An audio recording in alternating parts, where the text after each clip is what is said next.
सालों बाद Congress working committee की मीटिंग गुजरात में हुई और हमने ये मीटिंग गुजरात में इसलिए की क्योंकि हिंदुस्तान में दो विचारधाराओं की लड़ाई है और दोनों विचारधारा गुजरात में आपको मिलेंगी। एक तरफ महात्मा गांधी, जिन्होंने अपनी पूरी जिंदगी का हर क्षण इस देश को बनाने में लगा दिया।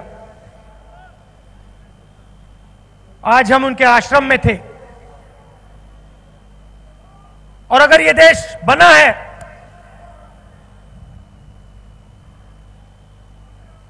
तो महात्मा गांधी और गुजरात ने इस देश को बनाया है। और आज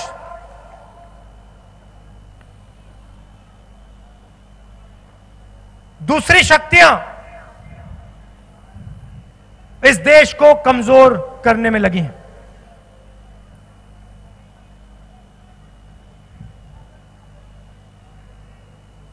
आप देखिए, इतिहास में पहली बार सुप्रीम कोर्ट के 4 जज प्रेस के पास जाते हैं, कहते हैं हमें काम करने नहीं दिया जा रहा है, और उसके एकदम बाद जज लोहिया जी का नाम लेते हैं। आमतौर से जनता सुप्रीम कोर्ट के पास जाती है न्याय के लिए। आज के हिंदुस्तान में सुप्रीम कोर्ट के जज जनता के सामने न्याय मांगते हैं, और यह सिर्फ सुप्रीम कोर्ट के साथ नहीं हो रहा है। जहां भी आप देखें, हिंदुस्तान की संस्थाओं पर, इंस्टीट्यूशंस पर आक्रमण चालू है।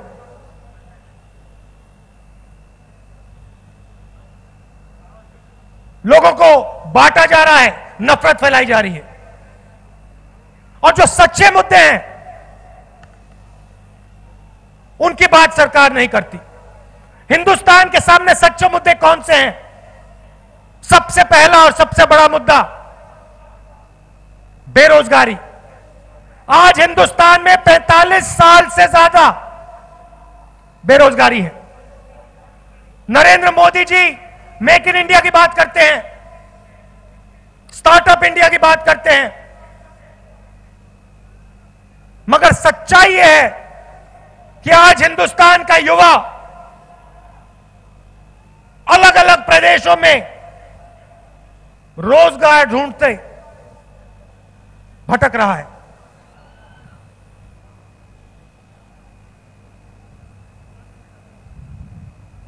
₹450 युवाओं को 24 घंटे में नरेंद्र मोदी जी की सरकार रोजगार देती है। दूसरी तरफ किसानों का मुद्दा।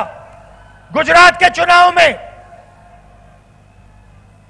हमने किसानों की बात की और किसानों ने गुजरात में हमारी पूरी समर्थन की। और किसानों के सामने कौन से मुद्दे हैं? नरेंद्र मोदी जी 3,50,000 करोड़ रुपए 15 लोगों का कर्जा माफ कर सकते हैं, हिंदुस्तान के सबसे अमीर लोगों का, मगर हिंदुस्तान के किसान का कर्जा माफ नहीं कर सकते। 1 रुपया कर्जा माफ नहीं कर सकते हैं। उल्टा अरुण जेटली जी कहते हैं किसान का कर्जा माफ करना हमारी पॉलिसी नहीं है। किसान बीमा का पैसा देते हैं और जब आंधी तूफान आता है तो फायदा उन्हीं 15 लोगों की कंपनी को होता है। आप पैसा भरो और सीधा का सीधा पैसा उनकी जेब में जाता है। मध्य प्रदेश में, छत्तीसगढ़, राजस्थान में चुनाव थे। हमने रोजगार का, किसान का मुद्दा उठाया और हमने वहां साफ कह दिया, और वही बात मैंने गुजरात में कही थी कि देखिए हम जो कहते हैं हम करके दिखा देते हैं। और हमने वहां कहा कि अगर नरेंद्र मोदी जी 3.5 लाख करोड़ रुपए 15 लोगों का कर्जा माफ कर सकता है तो कांग्रेस पार्टी किसानों का कर्जा माफ कर सकती है। और हमने कहा कि देखिए 10 दिन के अंदर इन 3 प्रदेशों में चुनाव के जीतने के 10 दिन के अंदर कांग्रेस पार्टी किसानों का कर्जा माफ कर देगी। और प्रधानमंत्री जी ने, बीजेपी के लोगों ने कहा कि कांग्रेस पार्टी झूठ बोल रही है। भाइयों और बहनों, मध्य प्रदेश, छत्तीसगढ़, राजस्थान में 10 दिन नहीं लगे, 2 दिन के अंदर कांग्रेस पार्टी ने इन प्रदेशों के सब किसानों का कर्जा माफ कर दिया।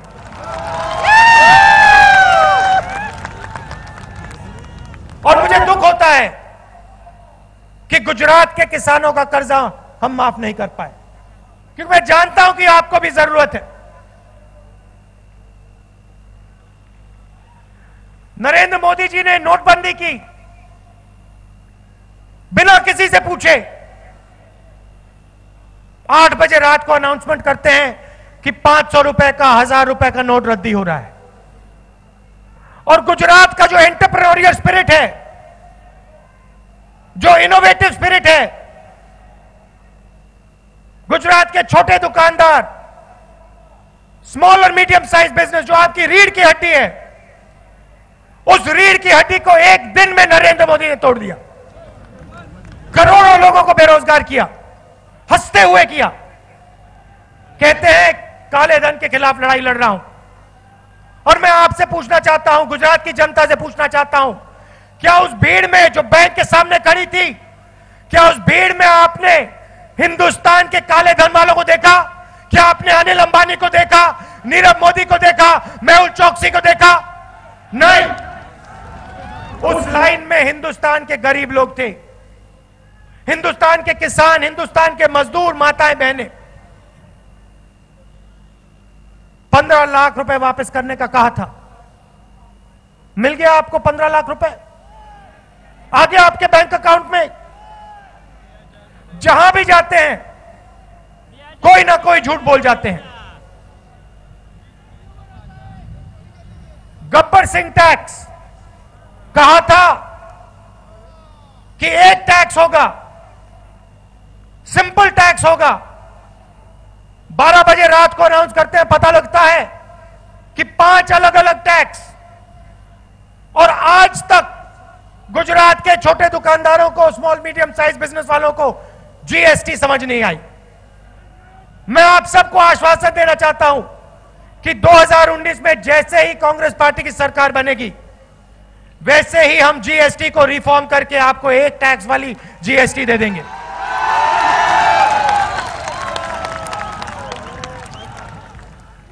मगर नरेंद्र मोदी जी सच्चे मुद्दों की बात नहीं करना चाहते। नरेंद्र मोदी जी देश को यह नहीं बताना चाहते कि पिछले 5 सालों में उन्होंने रोजगार के लिए कुछ नहीं किया। नरेंद्र मोदी देश के किसान को यह याद नहीं दिलाना चाहते कि उन्होंने पिछले 5 साल में किसानों की बात नहीं सुनी, किसानों का कर्जा माफ नहीं किया, किसानों की मदद नहीं की। यह नहीं याद दिलाना चाहते कि उन्होंने किसान से बोनस छीना। एक के बाद एक नई बातें करेंगे।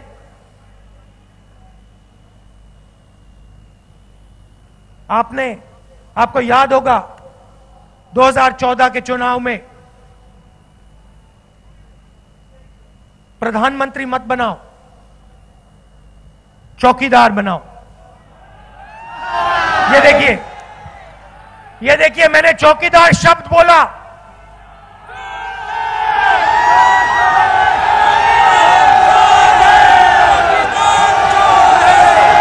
ये देखिए चौकीदार।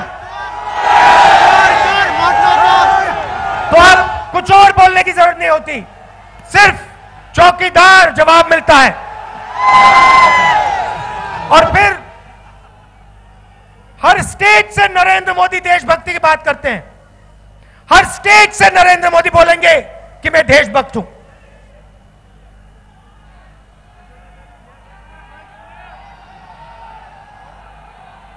राफेल हवाई जहाज,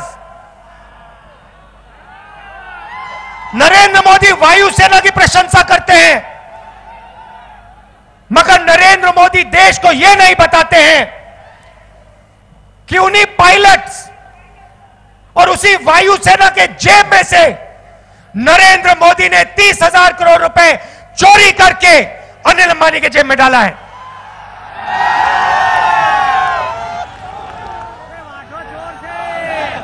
देखिए, मनमोहन सिंह जी बैठे हैं,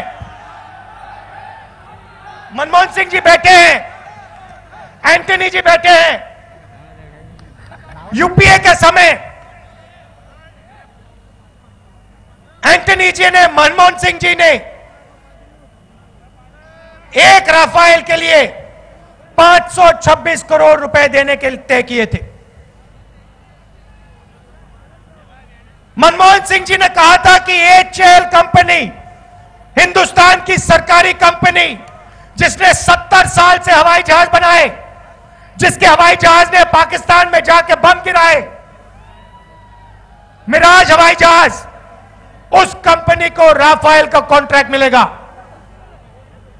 भाई और बहनों, अनिल अंबानी ने जिंदगी में हवाई जहाज नहीं बनाया है। और मैं गारंटी करके कहता हूं, अगर अनिल अंबानी जी को आपने एक कागज दे दिया और उनको कहा कि भैया कागज का हवाई जहाज बनाओ, अनिल अंबानी जी कागज का हवाई जहाज नहीं बना पाएंगे। बैंक का 45,000 करोड़ रुपए कर्जा है उन पर। एचएएल कंपनी ने 3,000 करोड़ रुपए अपना पैसा हिंदुस्तान की सरकार को दिया है। नरेंद्र मोदी जी प्रधानमंत्री बनते हैं, फ्रांस जाते हैं और भाइयों और बहनों, उनके साथ डेलीगेशन में अनिल अंबानी जाता है। फ्रांस के राष्ट्रपति कहते हैं कि हिंदुस्तान के प्रधानमंत्री ने मुझे मीटिंग में साफ बोला, एचएएल को कॉन्ट्रैक्ट नहीं मिलेगा, अनिल अंबानी को राफेल का कॉन्ट्रैक्ट देना पड़ेगा। और 526 करोड़ का हवाई जहाज नहीं खरीदिए, 1600 करोड़ रुपए का हवाई जहाज खरीदिए। फ्रांस के राष्ट्रपति ने यह बात बोली, होलैंड नाम है, इंटरनेट पे जाके देख लीजिए।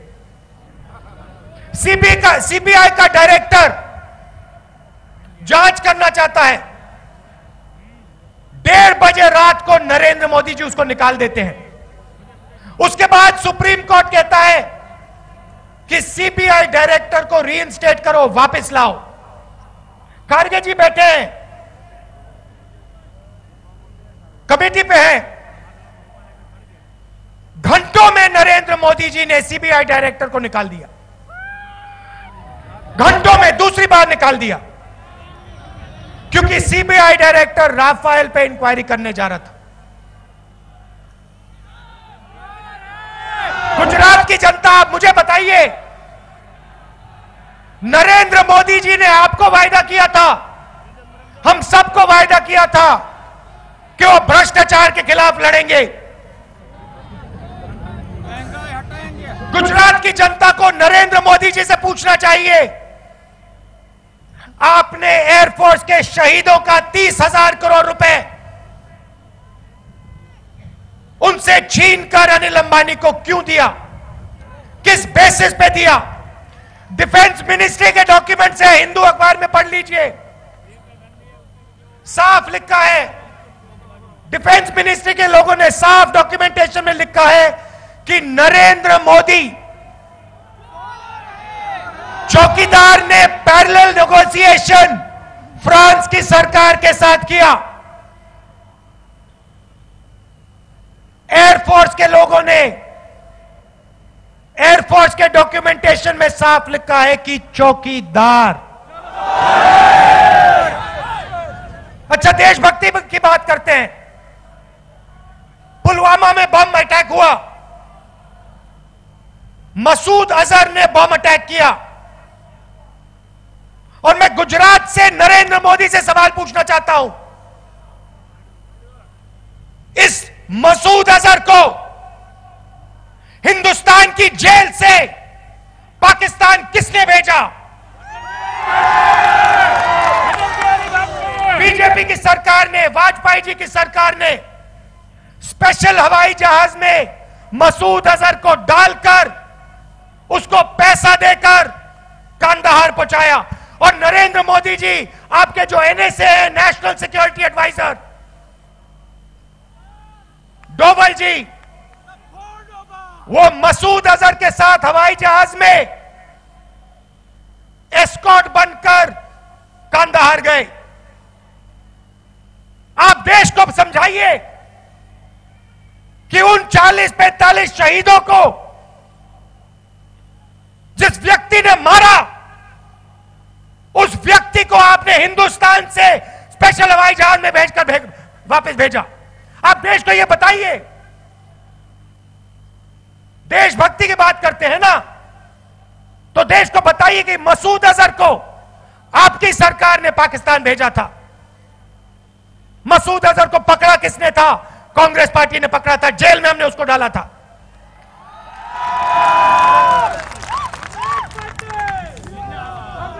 पंद्रह लोगों को हिंदुस्तान का पूरा धन। भाइयों और बहनों, देखिए, जिस दिन पाकिस्तान के खिलाफ लड़ाई हो रही थी, अखबार पढ़ लीजिए, उसी दिन नरेंद्र मोदी जी ने अपने मित्र को हिंदुस्तान के 5 एयरपोर्ट हवाले कर दिए। 2 हिंदुस्तान बनाना चाहते हैं।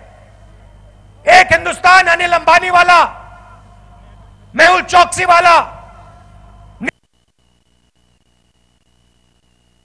नीरव मोदी वाला, नरेंद्र मोदी वाला, सूट बूट वाला, और दूसरा हिंदुस्तान किसानों का, मजदूरों का, छोटे दुकानदारों का, छोटे बिजनेस वालों का, मिडिल साइज बिजनेस वालों का, युवाओं का। उनके लिए लाखों करोड़ रुपए, उनके लिए कर्जा माफ, उनके लिए प्राइवेट हवाई जहाज, एयरपोर्ट, पोर्ट जो चाहिए, आपकी जमीन, जंगल, जल, जो भी उनको चाहिए, बिजली, और आपके लिए नोटबंदी, गब्बर सिंह टैक्स, आत्महत्या। आपके बच्चों को स्कूल जाना हो, कॉलेज जाना हो, जेब से लाखों रुपए पहले निकालो और उन्हीं 15 लोगों को दो। परिवार में कोई बीमार होगा, कैंसर होगा, कैट स्कैन की जरूरत, एमआरआई की जरूरत, प्राइवेट अस्पताल में जाओ और उन्हीं 15-20 लोगों को पहले 15 लाख 20 लाख रुपए दो, फिर एमआरआई कराओ, ऑपरेशन कराओ। ऐसा हिंदुस्तान हमें नहीं चाहिए और ऐसा हिंदुस्तान हम नहीं बनने देंगे, कुछ भी हो जाए।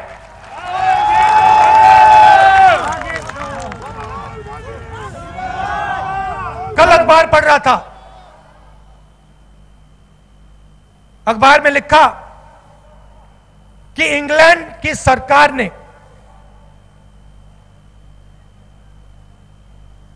हिंदुस्तान की सरकार को मैसेज भेजा कि हमें आपसे थोड़ा इंफॉर्मेशन चाहिए, इंफॉर्मेशन भेजिए और हम नीरव मोदी को पकड़ के वापस हिंदुस्तान भेज देंगे। इंग्लैंड की सरकार कह रही है कि हिंदुस्तान की सरकार ने रिक्वेस्ट का जवाब नहीं दिया। प्रधानमंत्री नीरव मोदी को नीरव भाई कहते हैं, मेहुल चौकसी को मेहुल भाई कहते हैं, अनिल अंबानी को अनिल भाई कहते हैं, और ये सब लोग नरेंद्र मोदी की मार्केटिंग करते हैं। दिन भर आप इनको टीवी पे देखोगे, पैसा कहां से आता है मैं आपको बताता हूं। अनिल अंबानी, नीरव मोदी, मेहुल चौकसी, ललित मोदी, विजय माल्या, इन लोगों से पैसा आता है और दिन भर आपका पैसा लूटा जाता है। कांग्रेस पार्टी ने निर्णय ले लिया है 2019 में हम ऐतिहासिक काम करने जा रहे हैं। अगर नरेंद्र मोदी जी की सरकार 3.5 लाख करोड़ रुपए उनका माफ कर सकती है,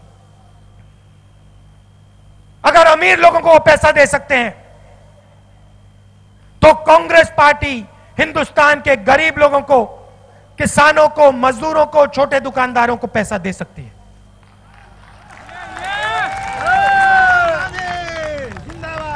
ऐतिहासिक काम करने जा रहे हैं और गुजरात के हर गरीब को मैं आश्वासन देना चाहता हूं, 2019 की सरकार बनेगी और मैं आपको बता रहा हूं, गारंटी करके कह रहा हूं, पूरे हिंदुस्तान में, हिंदुस्तान के हर प्रदेश में Congress party guaranteed minimum income लागू कर देगी। मतलब गारंटीड मिनिमम आमदनी हिंदुस्तान के हर नागरिक को कांग्रेस पार्टी डायरेक्ट सीधा बैंक अकाउंट में पैसा डाल देगी।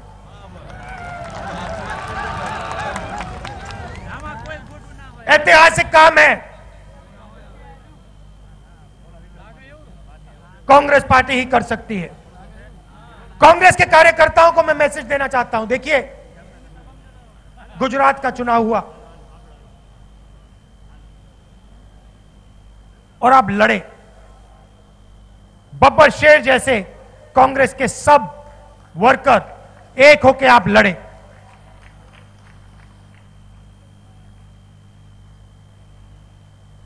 हर डिस्ट्रिक्ट में, हर ब्लॉक में कांग्रेस पार्टी लड़ी और बीजेपी के लोग बच के निकले। पता नहीं कैसे निकले, मगर बच के निकले। पूरा गुजरात जानता है। और कांग्रेस पार्टी के कार्यकर्ता ने यह काम किया। यह विचारधारा की लड़ाई है। एक तरफ नफरत गोडसे,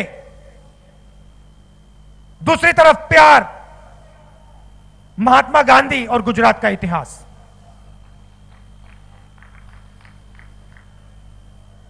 और जीत महात्मा गांधी की होगी, प्यार की होगी, भाईचारे की होगी, कांग्रेस पार्टी की होगी, गुजरात की होगी।